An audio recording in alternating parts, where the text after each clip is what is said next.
And let's solve this polynomial inequality, and then let's graph the solution set on a number line, and then let's express that solution set in interval notation. So, two things we need to do. We need to make sure that there's a 0 on one side, and there is a smiley face. Second thing is we have to factor the polynomial. Well, look at this. It's already factored for us.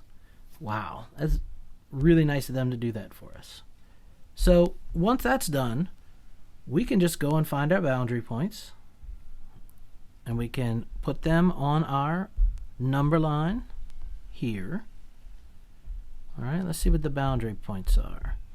It would be 1, 5, and 6. Okay, those are the numbers that if I plug in, I get a 0 for a factor, which means a 0 for the whole thing.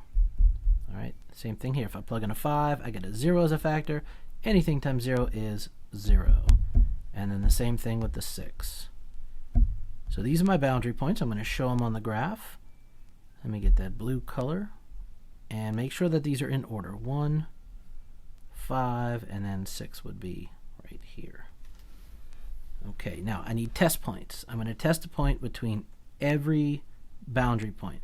I need to test something back here. 0 seems the obvious choice. I need to test something right here. Why not 2? Anything in between, the 1 and the 5.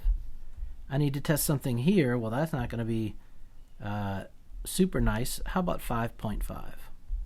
And then test something out here. Why not 8? So now I have 4 points to test. Okay, I'm going to grab my original equation right here.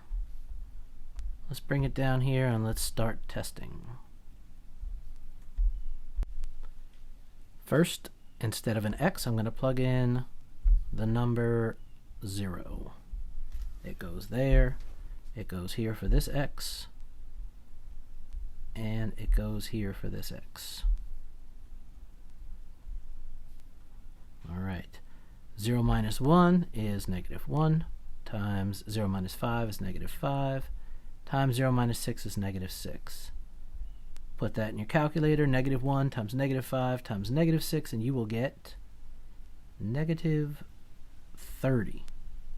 Is negative 30 greater than or equal to 0? The answer is no.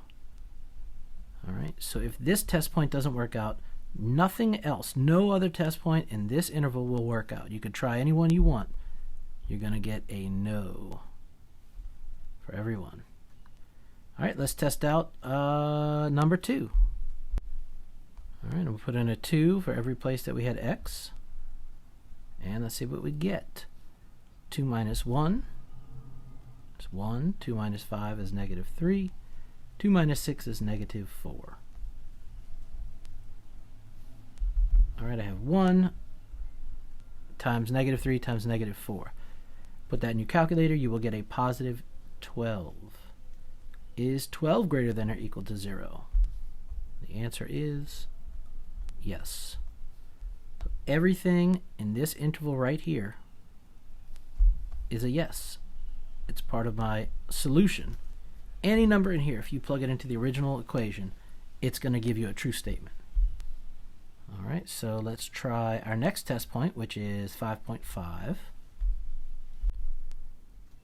Everywhere I had an x in my original, I'm going to plug in 5.5, so that's right here,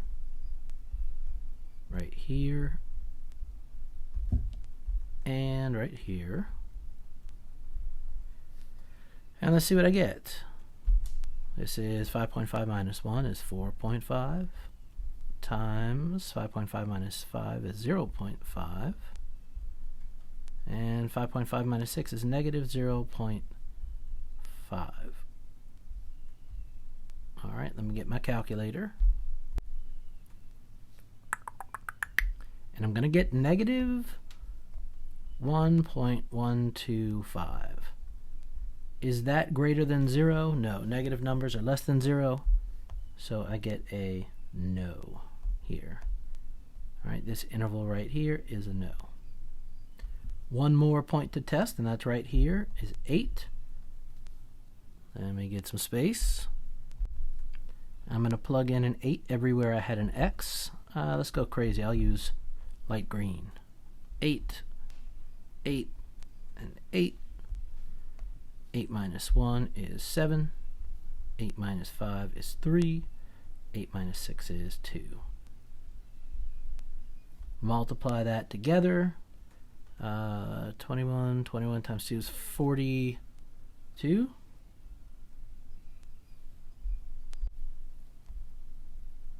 And is 42 greater than or equal to 0? And the answer is yes. So everything in this interval will be a yes and will be part of my solution. So I'm going to shade in all the yeses. It's everything in this interval and everything in this interval, which goes all the way to positive infinity. Okay, so I have between 1 and 5, and then I have between 6 and infinity. Now what do I get at 1, 5, and infinity? Well, because it's greater than or equal to, because I have a line here, I'm going to make a bracket out of lines. Line, line, line. Do it here, line, line, line. And right here, line, line, line. Okay, so you can see what my graph looks like.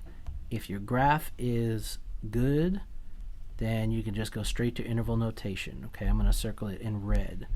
The important things here, it's going to be everything from 1 to 5 with brackets, and it's going to be everything from 6 to infinity. So 1 to 5, bracket, bracket, in union with 6 to infinity. 6 gets a bracket, just like on the graph.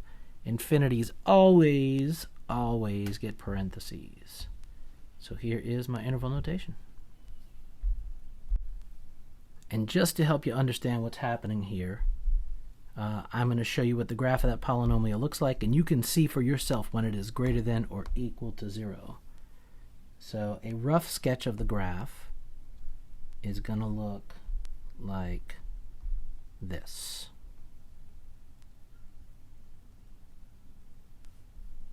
Let me try that again. Alright, and now you can see what parts are greater than or equal to 0. It's going to be this part in the red, including these numbers that are 0, and then it's going to be this part out here. So you can see where those two intervals are.